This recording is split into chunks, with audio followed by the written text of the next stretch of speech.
Are you going to wake up after this breakup? Or are you going to still blame the other person? These videos are not about blaming somebody else. It's about accepting your own attachment patterns. And let's say you have anxious attachment. Well, what are you going to do to accept and embrace it so you don't continue it in the next relationship that you have? I'm Dhruva, MD, a practicing board certified family doctor. I just went through a breakup and I'm in the woods and I'm creating content and I'm trying to heal myself at the same time, maybe trying to understand what I'm going through, not blaming the other person. This is not a bashing video. They did this to me. I'm not talking to anybody. I'm only writing things down, and I'm coming to you as a patient, not as a doctor. And I'm reading some things on my phone about anxious attachment, and what I wanted to go over is, anxious attachment, what is it exactly? It is a deep fear of being abandoned, often masked as intensity, loyalty, or overthinking. So there was a relationship that I was in before where this person would constantly message me about, I don't know, things about like breaking up. Like, we're going to break up. We're not going to be together. We're going to break up. We're not going to be together. And what happens in this anxious attachment pattern is that this pattern can continue unless you do this one thing.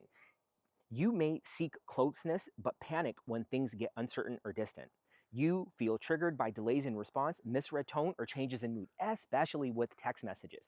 Even I can still even think of like single texts that I can remember from like years ago that I was ruminating on, that I was having all of these like ruminating thoughts, disruptive thoughts. But when I started writing things down, it really did help me. And anxious attachment also defines your worth. And sometimes it becomes tied to someone else.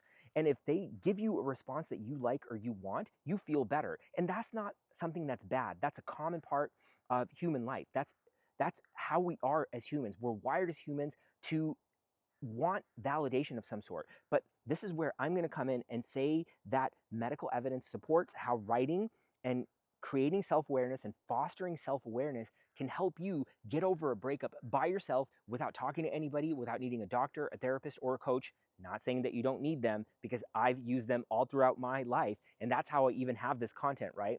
It's because I've accepted help from many different resources that we have here in Seattle.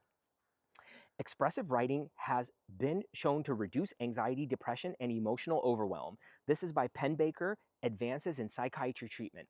Writing, imagine.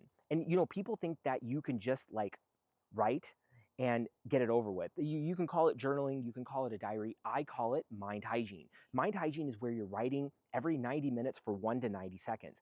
Writing helps externalize emotional confusion, turning chaos into clarity. When you're writing, you're not writing about somebody else. You're writing, let's take a self writing exercise as an example. Self is self-sympathy, self-empathy, self-love in what you're not good at. So you love yourself in what you're not good at, and self-F is self-forgiveness. So sometimes I'll do these types of writings. And when you do these types of writings, you're 42% times more likely to reach your goals when you write them down. And if your goal is to feel better and to believe in yourself, especially if you live alone, have mental illness of some sort, you want to believe in yourself. Imagine if you have a 42% advantage by writing. Imagine this. If you are scoring 40% and you're an NBA player, you're doing great. Now, this process, mind hygiene, does not work all the time. And that's what I like about it. When you take 1 second out of your life to write for 1 to 90 seconds, it helps so much. And you just start relieving the pain. If you walk out here into the woods, you already have a 30% reduction in your anxiety symptoms. If you work out, you have another 30% reduction. You got to keep using these things. Now, you can notice here how I didn't say medication. Well, I am a medical doctor. I've taken so many medications and they've caused me so many problems. Not saying that they don't work, but none of them really did work for me. What did work though? Mindfulness-based cognitive therapy, mindfulness-based stress reduction. It helps you observe your thoughts without reacting and teaches you how to stay present with pain.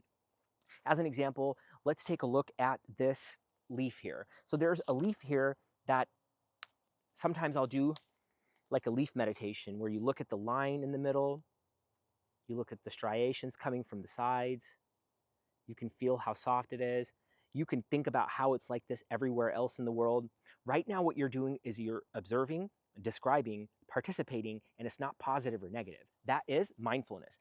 Mindfulness, metacognitive behavioral therapy, which mind hygiene heavily draws from, is where you have awareness of everything that's going on. What are you feeling on the inside? I'm hurting. On the outside, maybe you're smiling, maybe you're pretending a little bit, but you're doing what you can. And what is your purpose and intention behind it? What is your mission, vision, purpose? My mission is to heal myself. My vision is to feel better, serve my patients, serve my family, which I don't have, which are my pets here. Let's see here. Basura, she came here with me to the woods to say hi. Yes, to serve my pets. And then my purpose is for my moms, my dads, my brothers, and my life to not go in vain. And also, I want to develop mind hygiene filtration systems in Haiti, which I've been to. I want to serve patients in Syria. I've been to India to do medical mission work, and I want to be able to do these things with the money that I make for my book sales, YouTube revenue, for my course sales. With that said, this is another healing process for me, is that if somebody can benefit from this, shoot, I'm 45 now, what do I care? You know, like I've developed myself enough to know that no matter what happens to me, I am indestructible. Like I will write the crap out of it. I'll write everything down.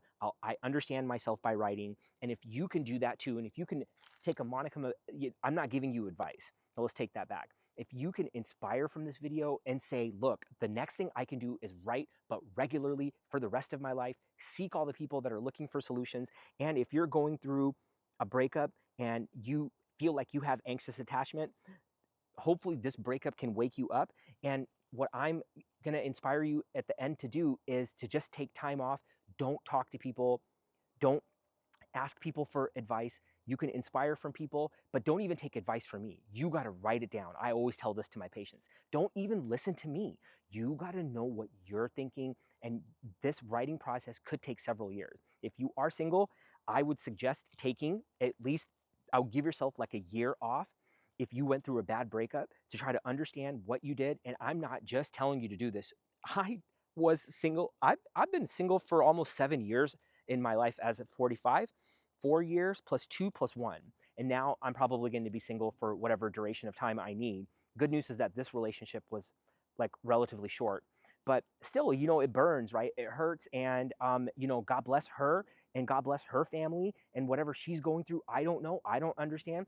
I can't hold her accountable, right? All I can say is, God, grant me the serenity to accept, the courage, accept the things that I cannot change, the courage to embrace the things I can, and the wisdom to understand forgiveness. Mind hygiene all the time. Let me show you what I'm doing here in the woods. Let's see here. Hey, Sorna, look at all of this stuff that we brought in here. All of this writing here. You see all of that writing? That's all writing. So I'm sitting here writing, and I'll kind of compile these, and some of the writing that I'll do is mainly about accepting.